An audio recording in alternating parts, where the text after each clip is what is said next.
Vamos abrir a palavra de Deus em Marcos, Evangelho de Marcos, finalzinho.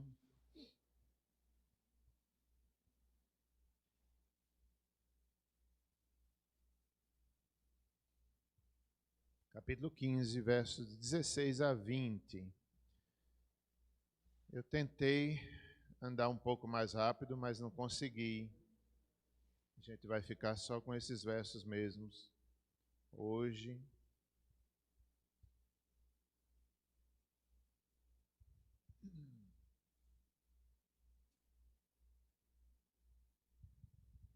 Jesus entregue aos soldados.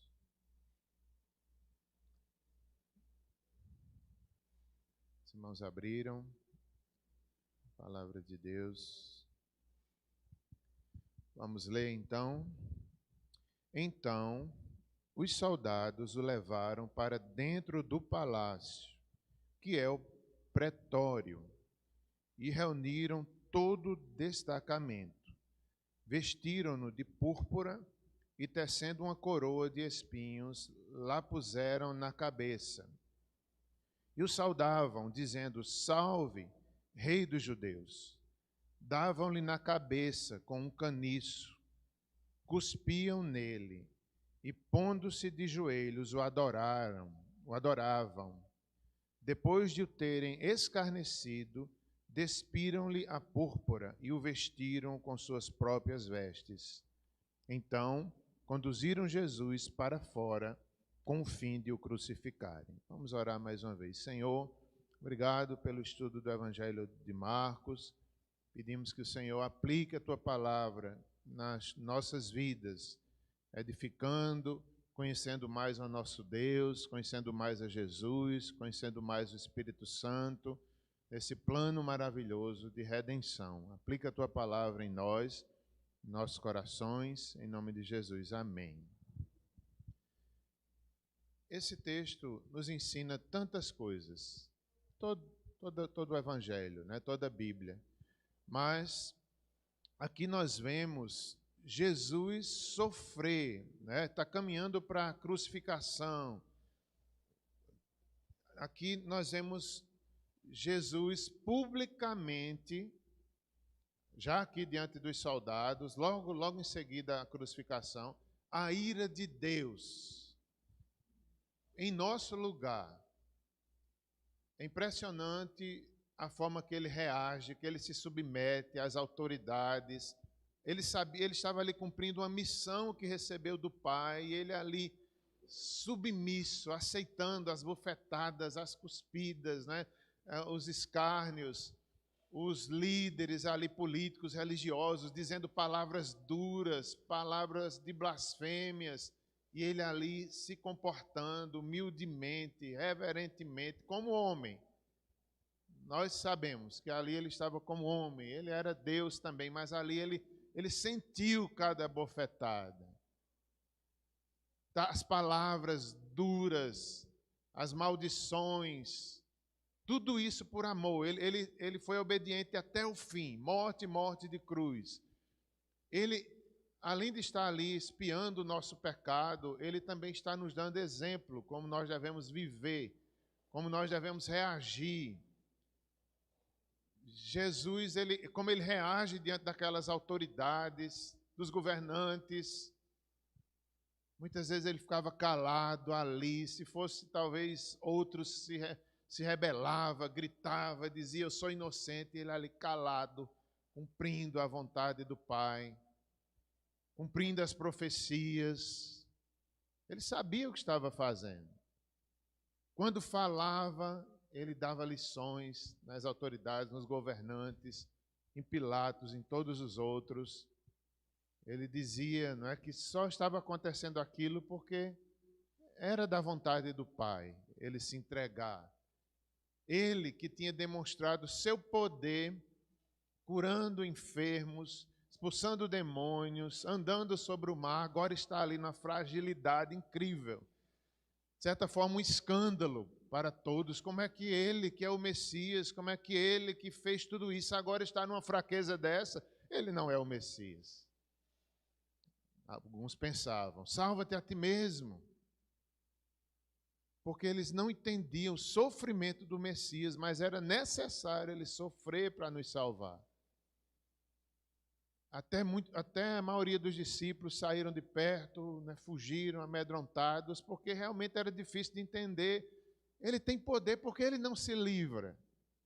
Porque ele permite isso? Que humilhação, que escândalo, um abuso de autoridade ali, foram muito injustos, várias leis da própria época foram quebradas, todo o julgamento num dia só, a crucificação no mesmo dia, mentiras, falso testemunho, ali antes de um sábado, na sexta-feira. Então, muita coisa errada, muita mentira, muita politicagem, e Jesus ali sofrendo tudo aquilo. É impressionante, é impressionante. Nos ensina tantas coisas. Além de estar nos salvando, está nos ensinando como um cristão deve viver. Ele chega a orar pelos seus algozes, a orar na cruz. Mais para frente a gente vai ver as orações, as falas de Jesus na cruz são impressionantes. Dentre elas, perdoa esses soldados, né? Perdoa Israel, perdoa os líderes religiosos. Então, é realmente incrível como Jesus ali, um escândalo, não é? Se não for pela fé, a gente não entende como é que Jesus faz isso. Cadê o poder dele de curar? Ele disse que se chamasse se os anjos poderiam vir livrá-lo. Ele foi voluntariamente ali na cruz. Mas muitos realmente duvidaram até o fim, escarneceram, bateram. Mas ele sabia o que estava fazendo. Ele sabia o que estava fazendo. Como Paulo observa esses momentos finais, até chegar à crucificação, mostrou publicamente sobre a maldição de Deus. Ele estava ali publicamente, sofrendo a maldição, caiu sobre ele, a maldição de Deus Pai, o afastamento de Deus Pai por nossa causa. Isso ele ficou transfigurado, ele sofreu, que a maldição que era nossa, as transgressões que eram nossas, cai sobre ele. A ira do Pai cai ali sobre ele. É um espetáculo, se podemos dizer essa palavra, ao mundo, aos principados, às potestades. Ele estava ali reconciliando o pecador com Deus. A natureza, o universo estava sendo ali. As maldições que chegaram na terra estavam sendo ali revertidas. Ele tomou sobre si nossas enfermidades, nossas dores, nossas transgressões, ficou transfigurado. Não havia beleza, não havia nada que chamasse a atenção do ser humano, só vergonha, só ele foi ali, passou por tudo isso. Então, em suas cartas, os apóstolos Paulo, Pedro, João, tantos outros, todas as escrituras testificam, as profecias do Antigo Testamento, o Novo Testamento mostram o que estava acontecendo ali, por que ele estava sofrendo aquilo.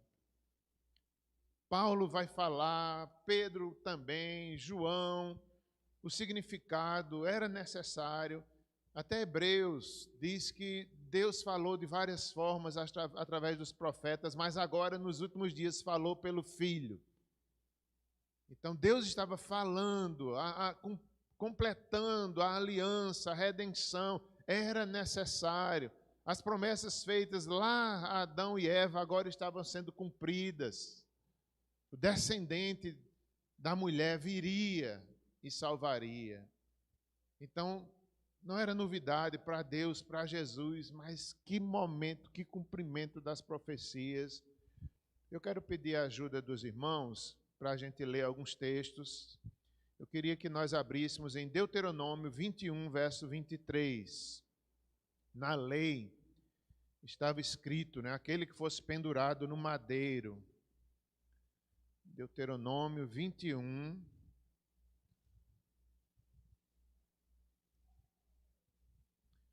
verso 23.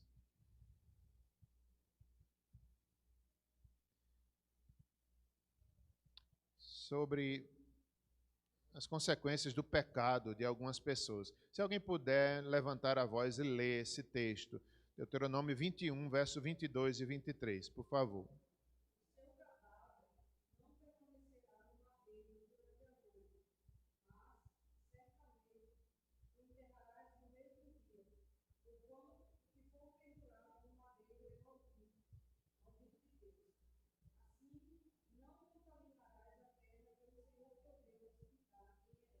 Obrigado. Tinha essa lei, né? Aquele que fosse pendurado no madeiro é maldito de Deus. Jesus estava ali sofrendo as maldições em nosso lugar. Outro texto também importante, Gálatas 3:13. Alguém puder ler também? Gálatas 3:13.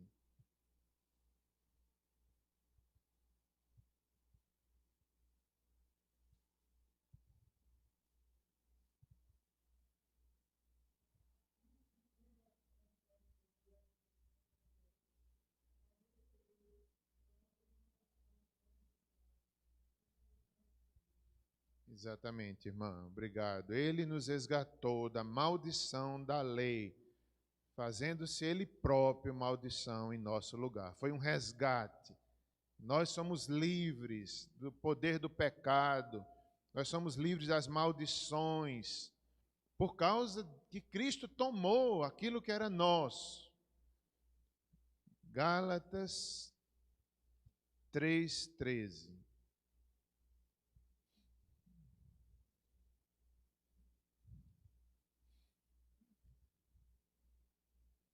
Cristo nos resgatou da maldição da lei, fazendo-se ele próprio maldição em nosso lugar, porque está escrito: maldito todo aquele que for pendurado no madeiro.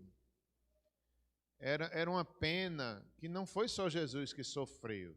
Muitos, centenas, dezenas foram crucificados pelo Império Romano. Mas a morte de Cristo é diferente. Foi cumprindo profecias, foi ali vicária em nosso lugar. Foi diferente. Uma das autoridades, os soldados, viram ali, o sol escureceu, o sofrimento de Jesus e disse: verdadeiramente é o Filho de Deus. Foi diferente. Ele tomou sobre si as nossas maldições. Marcos 10:34.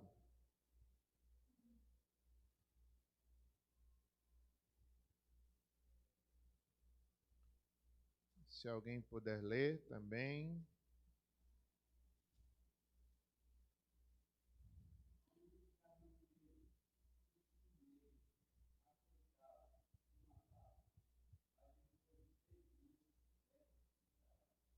Amém. Jesus aqui chamou os 12, antes mesmo de tudo acontecer, e ele foi revelando o chamado segredo messiânico. Chega a hora que Jesus diz abertamente: eis que subiremos para Jerusalém, verso 33 do capítulo 10. Subiremos para Jerusalém, o Filho do Homem será entregue nas mãos dos sacerdotes, dos escribas, condená-lo-ão à morte e o entregarão aos gentios. Hão de escarnecê-lo, cuspir nele, açoitá-lo, matá-lo, mas depois de 3 dias ressuscitará. Jesus disse tudo isso antes. E ali, meus irmãos, apesar de ser a dor terrível, o afastamento do Pai, mas certamente havia, eu nunca tinha ouvido alguém dizer, mas eu vi um dos comentaristas, certamente havia alegria em Jesus nesse sentido, de estar cumprindo a vontade do Pai, de se cumprir as profecias. Nesse sentido, ele sabia que estava ali realizando uma obra, profetizada por ele próprio, por outros, confirmada pelos apóstolos, por Pentecostes, pelas testemunhas da ressurreição. Então, de fato, ele é a verdade. Atos 5:30.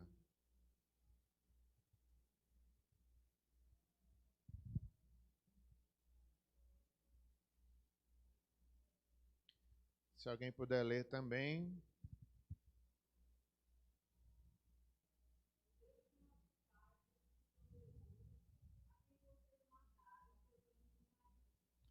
testemunho aqui, né, a prisão dos apóstolos e a pregação ousada dos apóstolos sobre a ressurreição. E ele diz aqui: a quem vós matastes pendurando no madeiro. Então, os soldados foram culpados, os líderes religiosos foram culpados, as autoridades políticas. Cristo entrega-se voluntariamente, Deus Pai leva Jesus à cruz. Então, tudo isso é uma verdade só. Aqueles que traíram são culpados, aqueles que mataram são culpados, mas o Pai estava ali, realizando a sua obra também. Cristo voluntariamente foi à cruz. O verso 16, que nós lemos ainda há pouco, no mesmo texto, de Marcos 15, vamos dar uma olhada em alguns detalhes desse texto, que nós já acabamos de ler. Então os soldados levaram-no à porta, levaram-no para dentro do palácio. Desculpem, vou ler novamente. Então os soldados levaram-no para dentro do palácio, que é o pretório, e reuniram todo o destacamento. Então, nós vemos aqui que os soldados o levaram por ordem de Pilatos.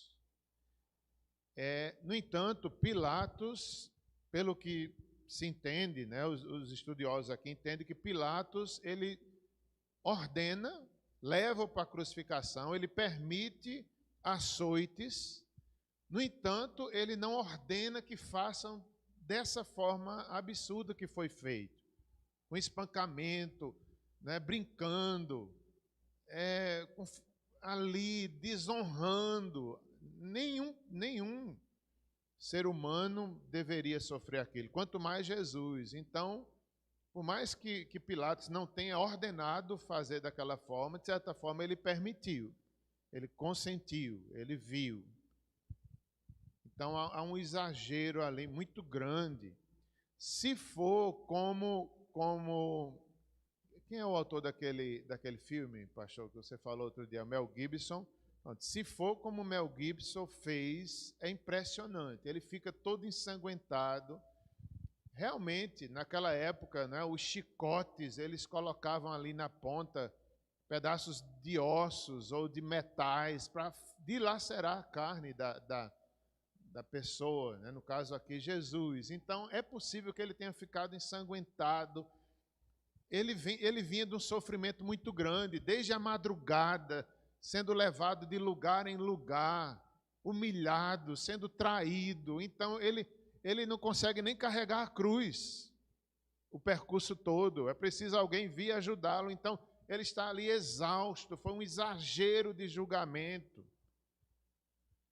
Se for como no filme Mel Gibson retrata, é impressionante. Eu estava assistindo um pedacinho essa semana e ele fica totalmente ali, ensanguentado, sofrido, um exagero dos soldados com aqueles chicotes. É provável que tenha sido assim, porque realmente na cultura tem essa ideia, né, dos ossos e do metal ali na ponta dos chicotes. É possível que tenha feito isso mesmo com Jesus. Os soldados, ou melhor, João 19:1, Jesus permitiu ser enviado como um prisioneiro, rebelde político, como se ele fosse um rebelde político contra Roma, como se ele quisesse o lugar do imperador, como um falso Messias, aquele que assumiu ser Deus, então era uma blasfêmia, ou então insurreicionista, reivindicadores de tronos humanos, o levaram, mandavam nele, levaram de um lado para outro, traziam, mandavam, humilhavam. Então esse texto de João traz essa ideia que Jesus deixou, ele permitiu ser enviado de humilhação em humilhação, de liderança em liderança. Ele permitiu para que se cumprissem as profecias. Isaías 53:7 diz: como cordeiro foi levado ao matadouro, e assim Jesus vai como um cordeiro mudo, sendo humilhado de autoridade em autoridade, sendo exposto às multidões ali num espetáculo público. Muitas vezes ele foi levado ao público, ali, naqueles sofrimentos. Vamos ler Isaías 53, 7.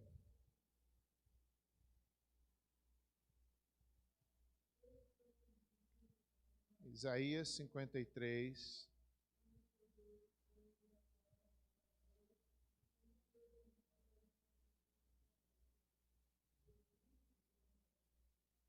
Amém, irmã. Isso mesmo, verso 7. Muito bem, eu vou ler do 1 ao 7. Quem creu em nossa pregação? Em quem foi revelado o braço do Senhor? Porque ele foi subindo como renovo perante ele e como raiz de uma terra seca. Não tinha aparência nem formosura. Olhámo-lo, mas nenhuma beleza havia que nos agradasse. Era desprezado, mais rejeitado entre os homens, homem de dores, que sabe o que é padecer, e como de que os homens escondem o rosto, era desprezado, e dele não fizemos caso. Certamente ele tomou sobre si as nossas enfermidades e as nossas dores levou sobre si, e nós o reputávamos por aflito, ferido de Deus e oprimido. Mas ele foi transpassado pelas nossas transgressões e moído pelas nossas iniquidades. O castigo que nos traz a paz estava sobre ele, e pelas suas pisaduras fomos sarados. Todos nós andávamos desgarrados como ovelhas, cada um se desviava pelo caminho, mas o Senhor fez cair sobre ele a iniquidade de todos. Ele foi oprimido e humilhado, mas não abriu a boca. Como cordeiro foi levado ao matador, e como ovelha muda perante os seus tosqueadores, ele não abriu a boca. Então, meus irmãos, que profecia, né? O sofrimento vicário do servo do Senhor. Muitos anos antes, ali, profetizado. Ele tomou sobre si nossas dores, pelas suas pisaduras fomos sarados, nossas transgressões. E aqui eu quero fazer mais uma observação, porque eu estava até escutando também um videozinho do Sproul, ele explicando, e eu concordo com ele, não é? Essa questão, será que aqui nessa profecia de Isaías está incluído que Cristo levou nossas enfermidades físicas? Porque algumas igrejas dão muita ênfase a isso, né? Quando tem alguém doente na igreja, Cristo levou sobre si, você está curado, pela fé receba o que foi feito na cruz e tal, é aquela ênfase nesse aspecto. E é importante a gente entender, realmente, segundo Sproul, e eu concordo com isso, há um aspecto de cura sim aqui. Aqui está incluído nossas enfermidades, Cristo tomou sobre si nossos pecados, nossas transgressões, nós estávamos rebeldes, mas Ele tomou sobre si o nosso pecado. No entanto, meus irmãos, o Novo Testamento fala a importância do sofrimento. O Novo Testamento mostra, Jesus mesmo disse que no mundo nós teríamos aflições, devemos ter bom ânimo. E, nesse sentido, essa cura completa, ela só vai acontecer no céu. Nós não estamos totalmente curados. A Bíblia não ensina isso, mas que Cristo levou, da mesma forma que nós não deixamos de ser pecadores aqui nessa vida. Nós estamos justificados, perdoados, mas de vez em quando pecamos. Só vamos deixar de pecar no céu. Ele tomou sobre si, mas é um inimigo após o outro sendo vencido no mundo, nas nossas vidas. E o último inimigo a ser vencido será a morte. Então a vitória de Cristo, ela vai sendo cada vez mais na igreja, nas nossas vidas. Até que um dia será plena cura, pleno afastamento, nunca mais teremos problema com o pecado. Por isso que a gente tem que ter cuidado, né? Tem algumas igrejas que falam isso, você está curado, não tome remédio. Você está curado. Aí, quantas pessoas já morreram dizendo, estou curado? Eu já vi muitos morrerem. Estou curado, e morrem muitos crentes dizendo que estão curados. No céu, realmente, eles estarão plenamente. Que Deus pode curar? Pode, Ele cura. Quando quer, como quer. Mas não é nessa ênfase toda que as pessoas dão. Não, é na soberania dEle, Ele cura. Cristo, tudo vai se cumprindo plenamente somente no céu. Mas que Ele também incluiu as nossas enfermidades, Ele também incluiu. Ele foi levado ao matadouro, como ovelha ao matadouro, como nós vimos aqui. Jesus foi levado do Getsêmani para Anás, uma das maiores autoridades ali israelitas. Jesus é levado diante dele. Depois, ele foi deposto do cargo pelos romanos, mas continuava sendo admirado na sociedade. Caifás era sumo sacerdote daquele tempo. Jesus foi levado também diante dele, diante de Pilatos, diante de Herodes, novamente volta para Pilatos. Veja que humilhação, Jesus sendo levado em tribunal humano a tribunal e permitir isso para nos salvar. Para dentro do pretório, que era uma residência oficial, normalmente ligada a questões dos soldados ali, uma tropa talvez não estivesse toda, mas era cerca de 600 soldados ali. Talvez não estivessem todos, mas era esse número aí aproximado. Para fora, na presença da multidão, Jesus ali com a capa vermelha, com a cruz na cabeça, sofrido, com um caniço na mão, que era uma vara, ridicularizando, como quem diz, esse é o rei dos judeus, olha aí, a coroa dele é de espinho, o cetro dele, cadê o poder dele? Ele não curou tanta gente, olha o poder dele, é uma vara. Era publicamente, colocaram ali, achavam pouco, colocava Jesus diante da multidão, humilhado, com aquela capa, como quem diz, esse é o manto dele, ele não é rei não, olha a coroa dele, é de espinho. Na presença da multidão e depois ao Calvário. Isso aqui é um comentário de Marcos, de William Hendricks. Ele traz esse comentário aí da exposição, que ele foi levado de tribunal em tribunal. Até no Calvário ele foi julgado pelos que passavam, pelos que estavam ali. Quando o texto diz, voltando a Marcos 15,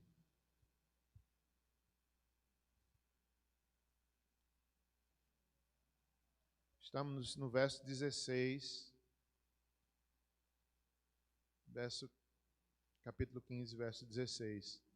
Então os soldados o levaram para dentro do palácio, que é o pretório, e reuniram todo o destacamento. Então, como falei, meus irmãos, um destacamento naquela época era 600 soldados.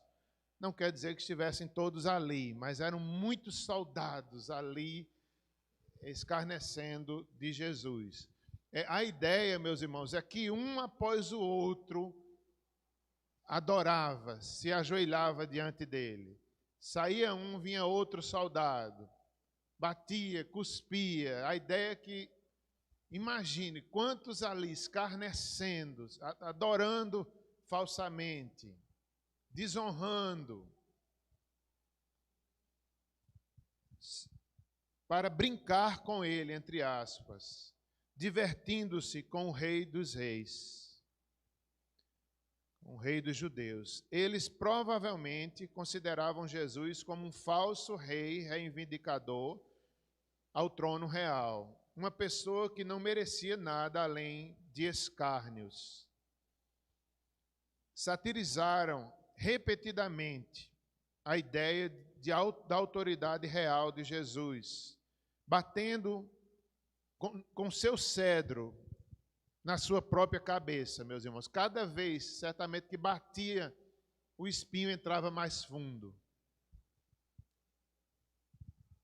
Ao invés de beijo, de homenagem, não é? Se fosse um imperador, um rei, eles dariam aquele beijo respeitoso de reconhecimento da autoridade. Ao invés de um beijo de honra, eles cuspiam, adoravam, entre aspas, zombavam. A cruz, a coroa, espinhos, nos faz lembrar de Gênesis 3:18, que foi a profecia dada ali a Adão e Eva, que a terra seria maldita por causa do pecado, e a terra produziria cardos e abrolhos. Isso é muito significativo, irmãos. Talvez ali os soldados acharam ali na Palestina, era muito comum, plantas que tinham espinhos. Diz os estudiosos, alguns botânicos, que era muito comum esse tipo de vegetação naquela região. Então, provavelmente, eles acharam e ficaram ali brincando com a coroa de espinhos, sem saber que estavam cumprindo profecias. Certamente, eles não sabiam que era o Rei dos Reis e o Senhor dos Senhores. Mesmo assim, estavam pecando. Então, cardos e abrolhos representam a maldição que a terra sofreu por causa do pecado. A terra, agora, o homem comeria com o suor do seu trabalho, vieram as consequências sobre a mulher, a terra foi amaldiçoada. Os espinhos, os abrolhos. E aqui é tão significativo que os espinhos furam a cabeça de Jesus.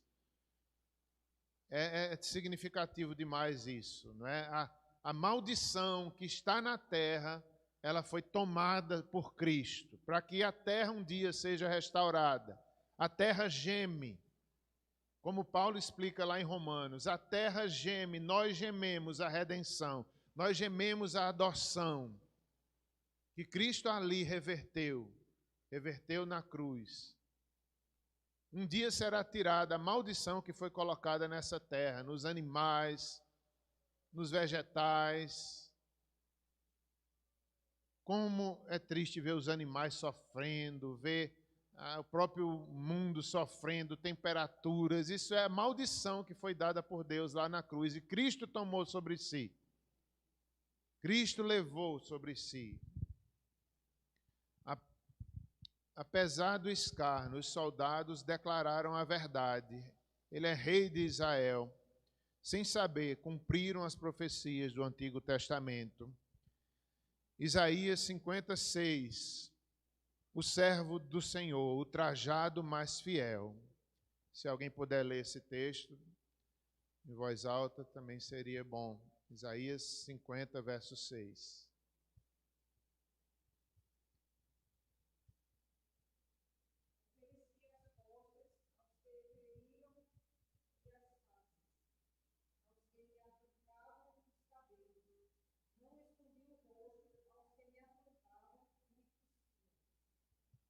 Amém. A coragem, do servo sofredor não se escondeu, ele mostrou-se, ele foi à cruz. Ele não escondeu o rosto dos que ele afrontavam e o cuspiam.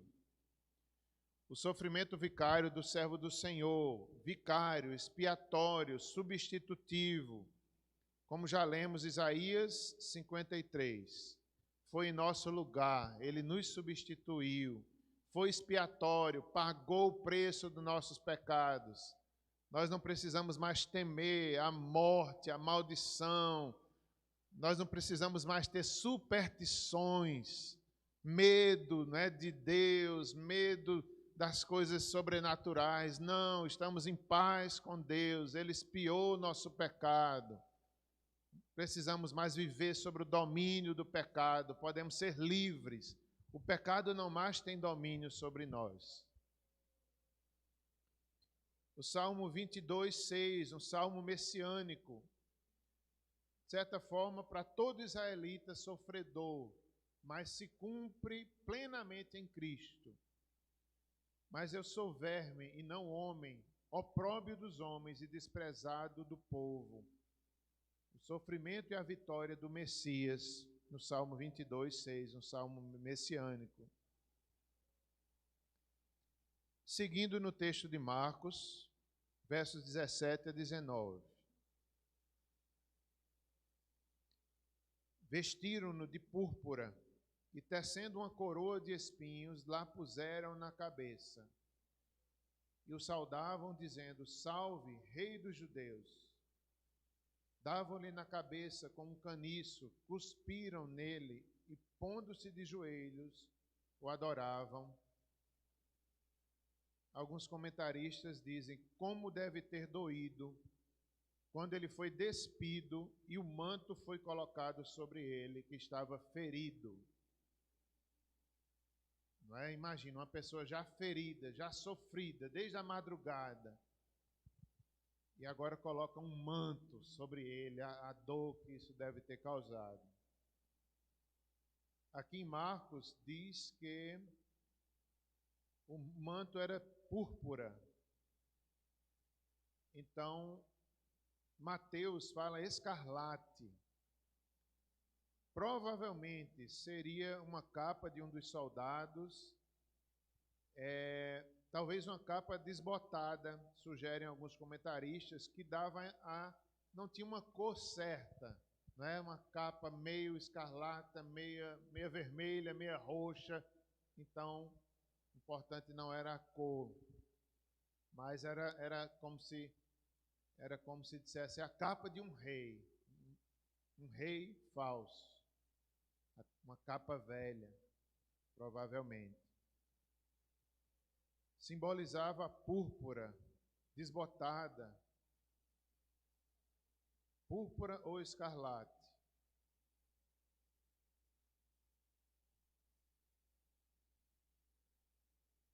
Jesus aqui é apresentado como carregando sobre si as pragas da natureza, como já falei, para que possa livrar a natureza e a cada um de nós dessa maldição. Não era uma grinalda de flores, como usada aos imperadores romanos, mas era de espinho. Os zombadores não tinham a mínima ideia de que estavam maltratando o Rei dos Reis, o Senhor dos Senhores. Como já disse, soldados, um após o outro, provavelmente adoravam, batiam e cuspiam. E aqui, meus irmãos, já caminhando para o final, como disse alguns comentaristas, como são firmes os propósitos de Cristo. Ele suportou tudo sem reclamar. Essa frase tão simples, mas nos ensina muito. Como foi firme Cristo no seu propósito. Como ele não desistiu, como ele foi obediente, servo, sofredor, até o fim. Isso é impressionante. Esse é o nosso Senhor, que nos ensina, que nos redime e ainda nos ensina, que perdoa quem lhe fere. Como são firmes os propósitos de Cristo. Ele suportou tudo sem reclamar. Nos ensina sobre essa questão do sofrimento, meus irmãos. Olhem como Cristo nos ensina a sofrer. Sofrer não pelo pecado, mas sofrer quando, digamos assim, os restos dos sofrimentos de Cristo.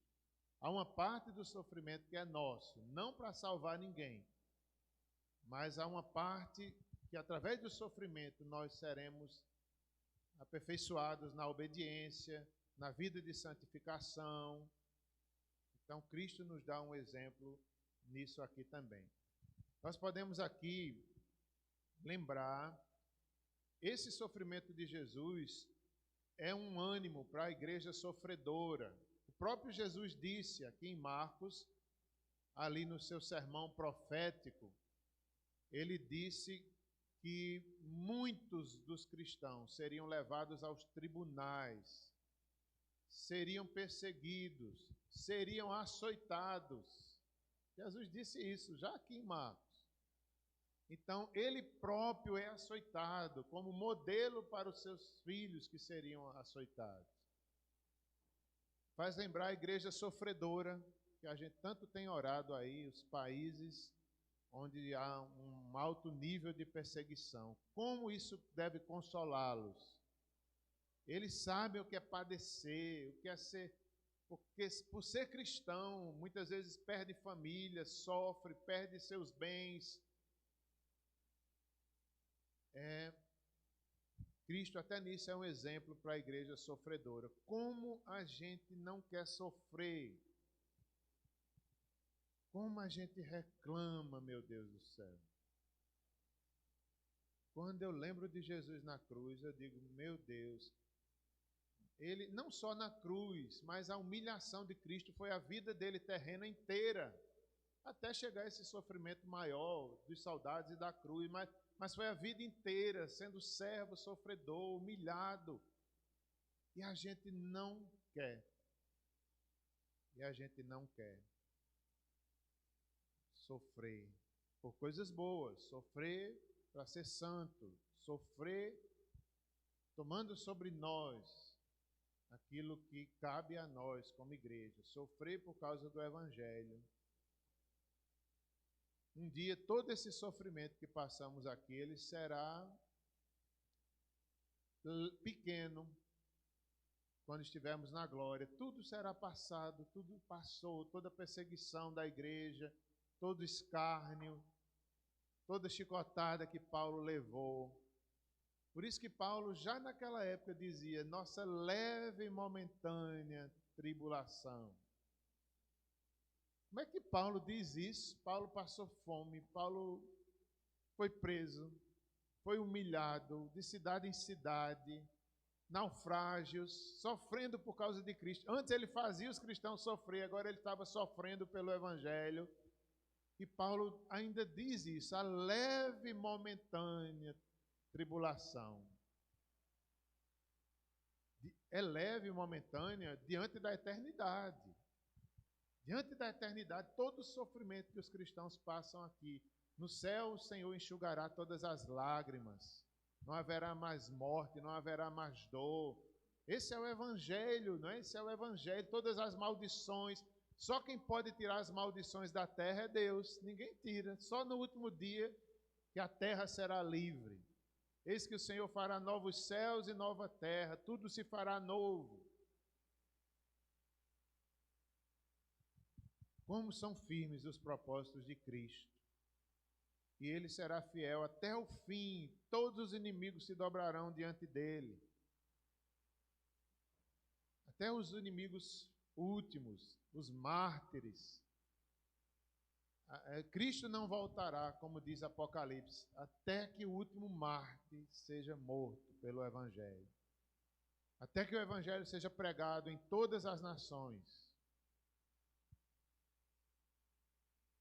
A besta, o anticristo se dobrarão diante do poder do Senhor. E assim, meus irmãos, nós caminhamos, para a consumação da história da redenção. E nós devemos estar atentos. Dias, talvez difíceis, como o Apocalipse mostra, perseguições, de martírio, de sofrimentos. Meu Deus do céu, só Deus que dá o poder do Espírito Santo para a igreja suportar os sofrimentos. Só Deus. E nós não devemos temer, porque é algo sobrenatural, é uma assistência que o Espírito Santo dá, sempre deu. O Espírito do Senhor estava sobre Cristo ali, ele foi ungido, como ser humano. No batismo, eis o meu Filho amado, o Espírito sobre ele. Então é o Espírito que está conosco nos nossos sofrimentos, estará conosco nas perseguições, nos escárnios, nas lutas. É o Espírito Santo que aplica toda a obra de Cristo em nossos corações, na igreja, em todas as épocas, até o fim. Em João, não precisa abrir, só se quiserem, João 17,4, Jesus sabia que estava realizando a obra que o Pai lhe havia dado para fazer.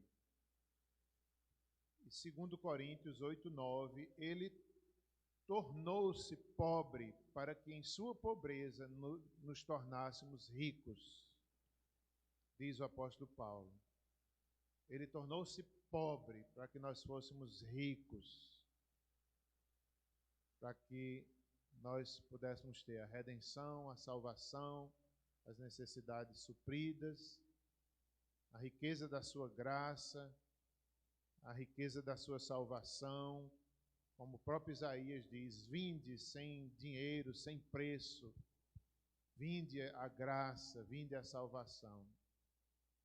Certamente aqui não é uma ênfase de ser rico financeiramente, mas rico em graça. Também inclui questões financeiras, certamente. O Senhor que nos dá o pão de cada dia, forças para trabalhar. Ele se fez pobre para que nada nos faltasse. Isso não significa riquezas materiais, mas certamente o material faz parte da provisão de Deus, cada um no dom que recebeu do Senhor. Mas a nossa riqueza é muito maior do que financeira. Muito maior. Maior do que o nosso salário, maior do que o nosso esforço. É uma riqueza espiritual, eterna em primeiro lugar. Como nós somos ricos. E finalizando, irmãos, eu estou já finalizando, mas a pergunta final. Nós cremos realmente nisso? Se cremos, nossa vida não pode ser de qualquer forma. É verdade o que a gente acabou de estudar nessa manhã. A gente acredita nisso mesmo. Se a gente disser sim, então nossa vida tem que mudar. Nós temos que ser totalmente cheios dessa verdade, cheios do Espírito, Cristo vivendo em nós. É verdade, então, se não é verdade, deixemos para lá e vamos fazer outra coisa na vida.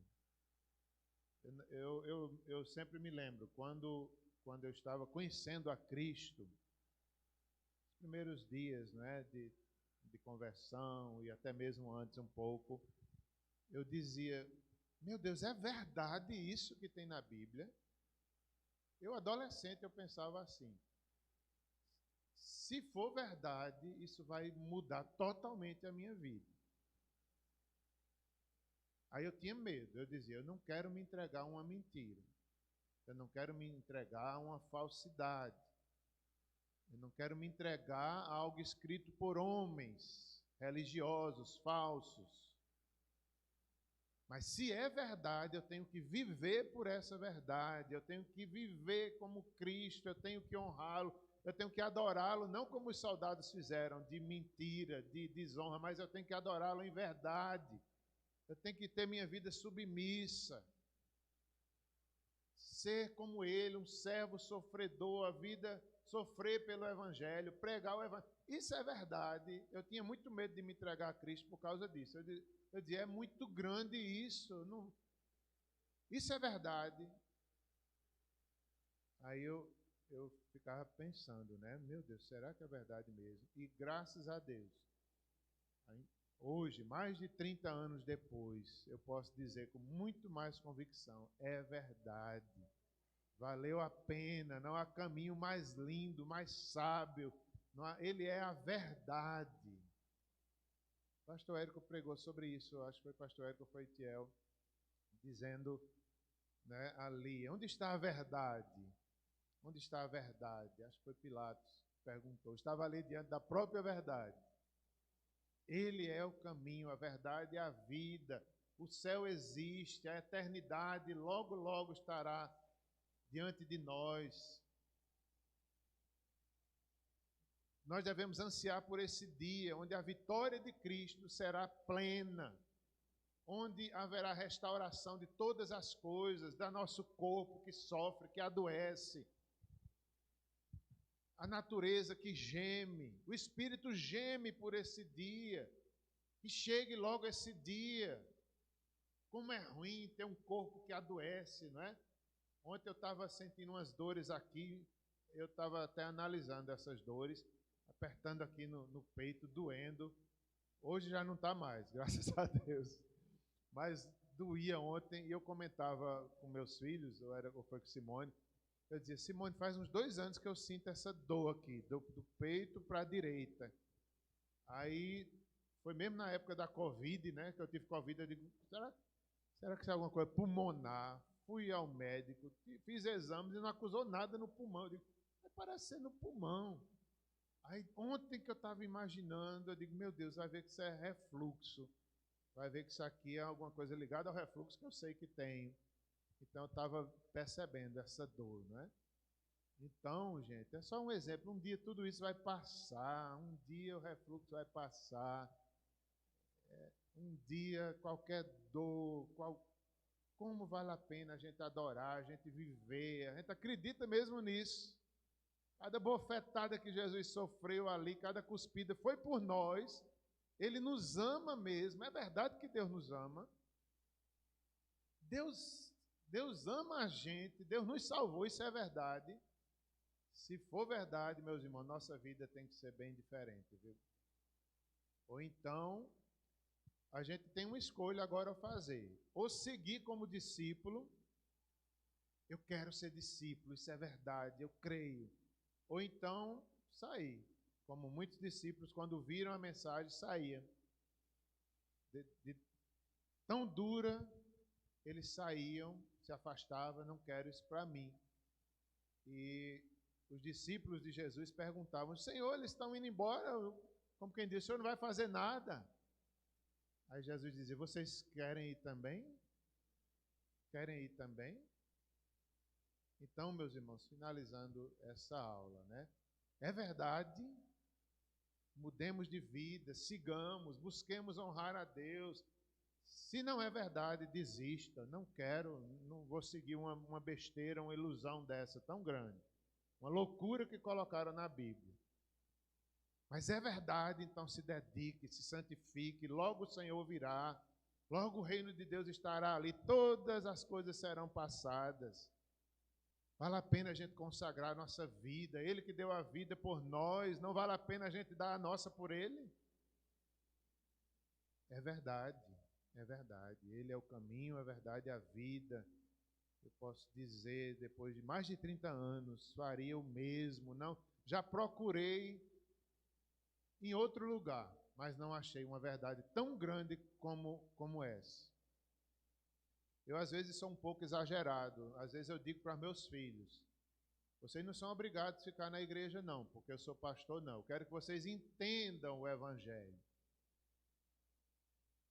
Não quero que vocês fiquem por minha causa. Se eu sair da igreja vai ser um escândalo, o filho do pastor se afastou. Nem pense nisso. Eu vou ficar triste se isso acontecer, mas não vou estar com vergonha de ninguém, não, porque eu fiz minha parte de educar vocês no caminho do Senhor. Agora é vocês e Deus. Tem hora que eu digo assim para eles. Né? Então, é isso. É uma escolha. Quer seguir a Cristo? É um compromisso sério, real, com o Senhor. Isso é verdade. Sim, e às vezes eu digo a meus filhos também, eu digo, se vocês acharem algo melhor, me avise, que eu deixo de ser pastor e vou. Tem hora que eu digo assim. Não tenho medo não dos meus filhos procurarem, estude sobre tudo, estude ciência, estude sociologia, estude até o ateísmo, estude, porque eu não quero vocês enganados não, nem depois dizendo que estão na igreja obrigados. Se vocês acharem, me chame, porque eu sou capaz de deixar de ser pastor para ir, porque eu não quero viver uma mentira na minha vida. Agora, se é verdade, sigam. Se é verdade que Cristo ali sofreu por nós, então sigam, se consagrem, deixem o pecado, se santifiquem, venham junto adorar o Senhor. Agora, se quiserem ir, como Jesus disse, podem ir. Ninguém está aqui obrigado. Vamos orar, meus irmãos. Se Socorro Teles tiver algum louvor, pode cantar.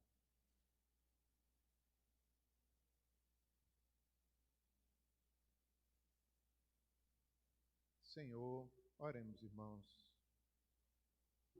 Senhor, é tão sério a Tua palavra é a verdade, não há nada mais lindo no mundo, é a revelação de Deus para nós, a entrega, o sofrimento, o amor de Deus, para mudar nossas vidas, para nos redimir, para redimir a criação toda. Isso é tão espetacular, Senhor, é verdade tão grande que muitas vezes não entendemos. Mas, Senhor, só o Teu Espírito nos ilumina, nos dá fé, nos revela Cristo. É o milagre da salvação, é o milagre da fé. Faz isso conosco, Senhor, com cada um de nós, que possamos viver inteiramente a nossa fé, que possamos nos entregar sem medo, adorar, não como os soldados, mas em consciência, que és o Rei dos Reis, o Senhor dos Senhores, em fé, diante do amor de Deus, entregar a nossa vida, nos prostrar de verdade. Não vale a pena. O caminho do pecado, o caminho do mundo logo passará, logo ficará para trás. Mas aquele que te segue é o caminho eterno, é o caminho do reino, não o reino político, mas o reino espiritual, do Rei dos Reis, do Senhor dos Senhores. Nós queremos nos prostrar de verdade, em plena consciência de fé, não porque os outros fazem, mas porque nós temos visto o Teu poder, nós reconhecemos que Ele é o Senhor dos Senhores, o Rei dos Reis, e assim Te adoramos, Senhor. Obrigado por tão grande amor, tão grande sacrifício, tão grande obediência, tão grande submissão. Nós queremos viver parecidos como Ele viveu. Nos ajude, perdoa nossas falhas, somos pecadores. Oramos em nome de Jesus, amém.